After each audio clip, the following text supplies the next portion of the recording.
Eh, kita ketemu lagi ya pada proses pembelajaran yang akan kita laksanakan bersama. Kali ini kita akan membahas tentang pencerminan atau refleksi. Ya, pencerminan atau refleksi. Mungkin kalian sudah pernah mendengar tentang hal ini. Kita lihat. Kalau dilihat dari jenis pencerminan atau refleksi merupakan salah satu jenis dari transformasi. Kalian masih ingat tentang transformasi itu jenisnya apa saja? Yaitu apa saja? Yang pertama refleksi, kemudian apa? Translasi, betul. Kemudian ada lagi juga rotasi, betul juga. Lalu apa? Dilatasi. Nah, boleh. Nah, sekarang kita akan melihat bahwa apa sih pencerminan dan syaratnya jika sebuah titik atau garis atau benda itu dicerminkan. Mari kita lihat bersama. Syarat pencerminan: jika suatu objek, bisa titik, garis atau benda, dicerminkan pada suatu garis sebagai cermin, maka yang pertama adalah jarak objek terhadap garis atau cermin tersebut sama dengan jarak garis cermin itu terhadap bayangan objek. Suatu bangunan yang direfleksikan akan kongruen dengan bayangannya. Kata kuncinya ini kongruen, pasti kongruen ya. Sudut yang dihasilkan oleh cermin dengan garis penghubung setiap titik ke bayangannya adalah sudut siku-siku. Diambil dari buku karangan Sartono tahun 2006 halaman 196. Sekarang kita akan melihat apa saja akan kita bahas dalam pencerminan atau refleksi.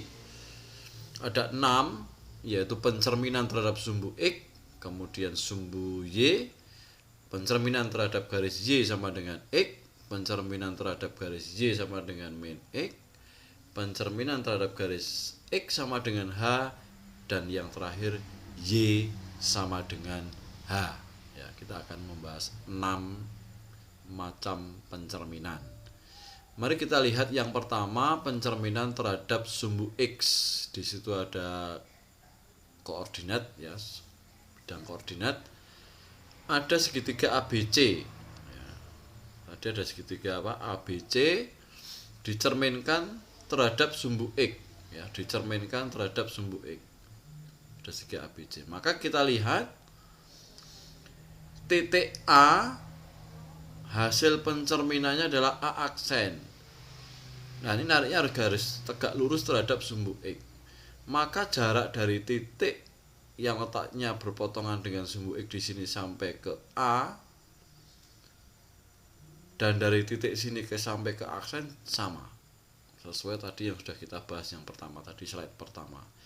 Demikian juga untuk titik B sampai dengan titik yang ada di sumbu X sampai ke B aksen. Misalnya saya beri nama di sini adalah O, jangan O kan udah sama ya, P misalnya. P ke B jaraknya sama dengan P ke B aksen. Demikian juga C. Nah, dengan posisi tegak lurus. Maka seperti dikatakan tadi poin yang ketiga kalau nggak salah, bahwa hasil pencerminannya ini kongruen dengan hasil dengan bangun yang dicerminkan. Artinya A, B, C itu akan kongruen dengan A aksen, B aksen, C aksen. Dengan kata lain, hasil pencerminannya yaitu A aksen, B aksen, C aksen kongruen dengan A, B, C. Masih ingat kan kongruen itu apa? Nah, kita lihat. Jadi supaya ini jelas, sangat jelas sekali, sehingga kalian bisa memperhatikan hal itu ya, sangat jelas sekali. Sekarang kita akan teruskan dulu. Nah, kalau misalkan ada titik A koordinatnya 2,1 dicerminkan sumbu X, hasilnya aksen 2,-1. Kalau ada titik B 6,1, hasilnya B aksen 6,-1. Ada titik C 4,4, cerminkan sumbu X, hasilnya C aksen 4,-4. Maka kesimpulannya kalau X, Y dilihat absis ordinatnya, maka kita lihat berarti ada perubahan di mana nih? Ada perubahan di mana? Kita lihat dulu. Ada perubahan di mana? Nah, ternyata ordinatnya negatif.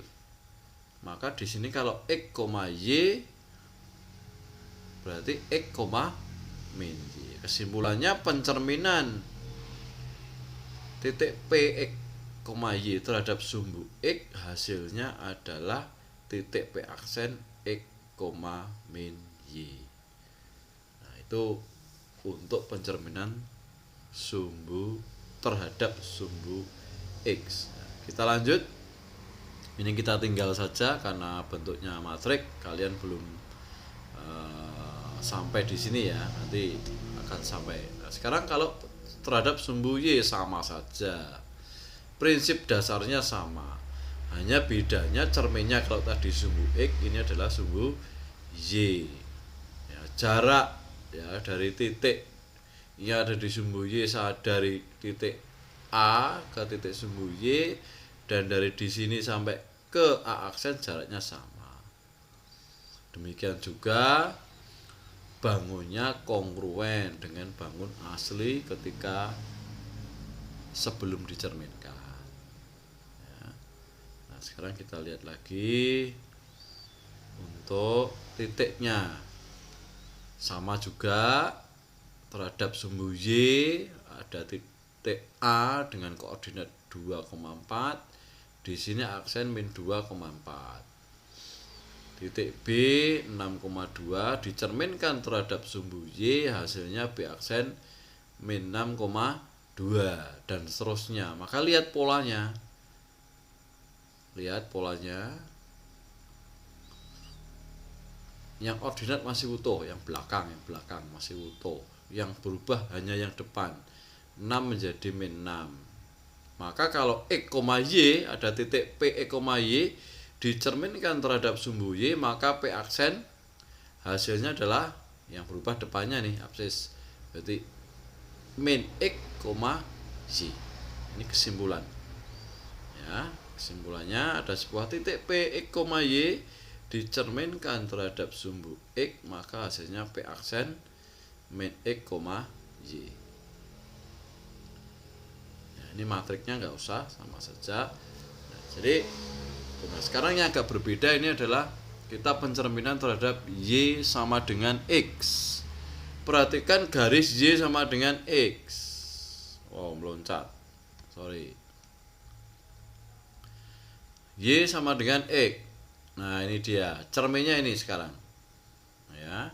Tidak mendatar atau tegak, tapi dia tepat 45 derajat antara sumbu X dan sumbu Y. Prinsip dasarnya sama dengan yang tadi pada prinsip-prinsip pencerminan. Maka di sini ya ABC segitiga yang asli dicerminkan terhadap Y sama dengan X, hasilnya adalah A aksen, B aksen, C aksen dan kongruen. Sama, analoginya sama.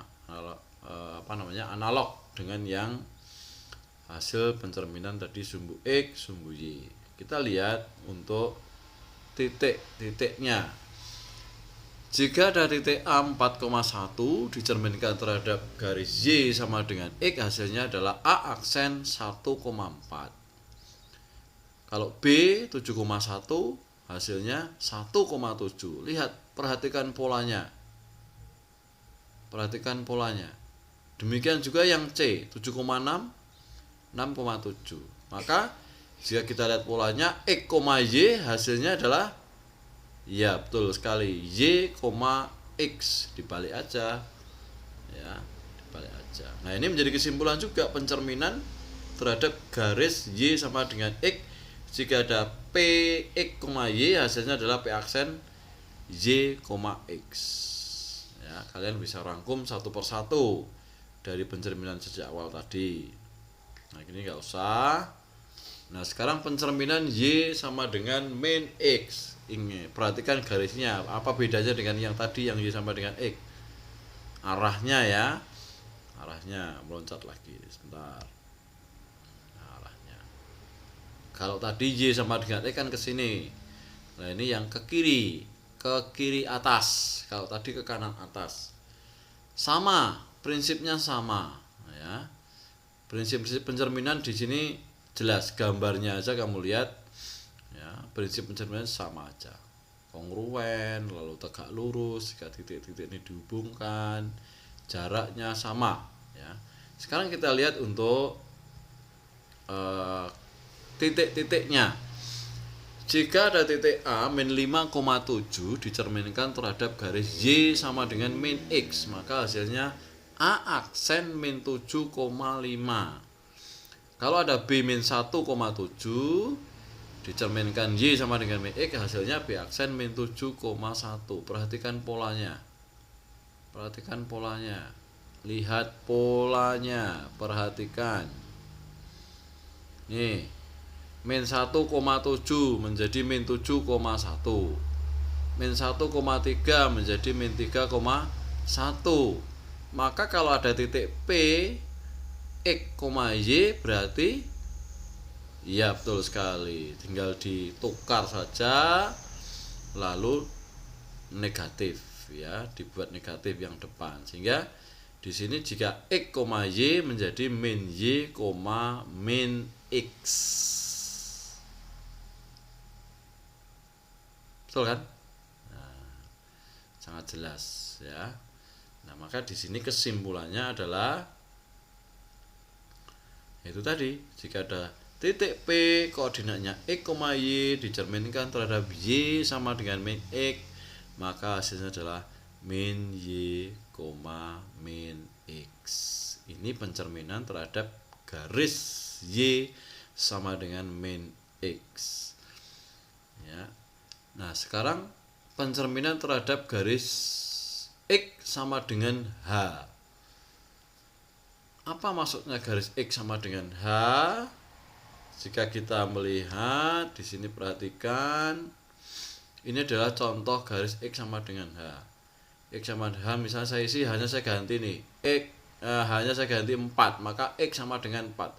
Berarti dia letaknya tepat pada titik 4 pada sumbu X.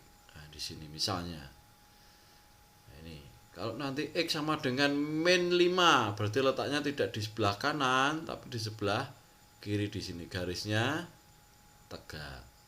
Nah, ini prinsip pencerminannya sama dengan yang tadi, sama persis, ya, hanya letak cerminnya aja yang beda. Jelas ya, ini garis X sama dengan H. Nanti kita akan bahas tersendiri untuk garis-garis ini. Tapi kalian mengingat dulu, ya. Nah, sekarang kita lihat untuk garisnya, titiknya. Misal A 3,2 dicerminkan terhadap garis X sama dengan H, hasilnya 2 kali 5 kurangi 3,2. Dari mana ini? Coba kamu lihat, perhatikan. Ya. 2 kali 5 10, kurangi 3 7. Duanya masih utuh nih, yang belakang masih utuh. Koordinatnya masih utuh. Nah, maka kalau kita simpulkan X, Y, ada titik P X, Y, maka P aksen adalah 2H. H dari mana? Kalau di sini 5, ini harusnya diganti 5. X sama dengan garis X sama dengan 5, maka 2 kali 5 kurangi 3,2. Kalau di sini garisnya X sama dengan 4, berarti 2 kali 4 kurangi 3. 3 dari mana ini? 3 dari absis di sini, koma 2, duanya masih utuh, dan seterusnya. Nah, ini menjadi rumus. Jika P X, Y, maka P aksen 2H dikurangi X, Y. Ya, nanti akan lebih jelas pada latihan soal. Nah, sekarang yang terakhir untuk pencerminan terhadap garis Y sama dengan H. Berlawanan dengan yang tadi, kalau X sama dengan H garisnya itu tegak. Sekarang jika garis Y sama dengan H garisnya mendatar. Perhatikan, sama prinsipnya. Hanya H itu diganti dengan bilangan pada titik koordinat pada sumbu Y berapa. Hasil pencerminannya sama, proses pencerminannya sama, hanya beda cerminnya saja. Kita lihat titiknya sekarang. Titiknya 6,4, ada A 4,4. Misalkan ini dicerminkan terhadap garis Y sama dengan H, hanya kita ganti 2. Maka 6,2 kali 6 kurangi 4. Nah, sekarang kita 6,8. Perhatikan pencerminannya, rumusnya X kurang 2 kali H kurangi Y. Y-nya masih sama. Ya, 2 kali H, ini 6. Hanya kita ganti 6. Nah, kebetulan ini sama jadi membingungkan. Kalau hanya 5, ya 2 kali 5. Kalau hanya min 3, ya 2 kali min 3. Nanti kita menghitung. Sehingga ini rumusnya P X, Y, koordinatnya X, Y, maka P aksesnya adalah X, 2 kali H kurangi Y. Kira-kira itu yang kita bahas. Memang agak cepat, tetapi nanti kamu akan lebih jelas pada latihan-latihan soal, dan kalian kerjakan soalnya sambil melihat tayangan yang tadi sudah kalian lihat. Kalian ulang-ulang rumus-rumusnya sambil kalian catat dan kalian gas. Oke, kita akan ketemu lagi untuk besok pada yang translasi, ya. Oke, selamat bertemu lagi. Sekian, terima kasih.